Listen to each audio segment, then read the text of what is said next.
జై శ్రీమన్నారాయణ. అందరికీ నమస్కారం. శోకో నాశయితే ధైర్యం, శోకో నాశయితే శృతం, శోకో నాశయితే సర్వం, నాస్తి శోకో సమోరిపుః.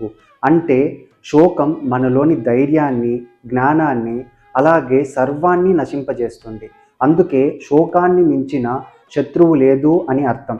అటువంటి ఈ శోకాన్ని మన నుంచి దూరం చేసి మనం ఎలా జీవించాలి, ఎలా ఆలోచించాలి, మనం ఎలా జీవితంలో వచ్చే ప్రాబ్లమ్స్ని ఫేస్ చేయాలి అని మనకి దారి చూపించేదే ఈ భగవద్గీత. అందుకే ఈ మధ్యనే వేదిక్ కాస్మోస్ నుండి ఈ అందమైన తెలుగు భగవద్గీతను తీసుకున్నాను. ఇది చూడ్డానికి చాలా చిన్నదిగా, చేతిలో అనుకూలంగా ఎక్కడికైనా తీసుకెళ్ళడానికి చాలా అనువుగా ఉంది.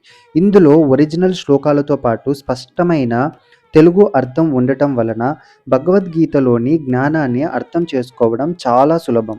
సాక్షాత్తు కృష్ణ భగవానుడు కురుక్షేత్ర యుద్ధ భూమిలో అర్జునుడికి ఉపదేశించిన సమస్త ఉపనిషత్తుల సారాంశమే ఈ భగవద్గీత. మీరు కూడా గీతా జ్ఞానాన్ని ఎప్పుడూ మీ దగ్గర ఉంచుకోవాలనుకుంటే వేదిక్ కాస్మోస్ వాళ్ళ ఈ పాకెట్ ఎడిషన్ పర్ఫెక్ట్ చాయిస్.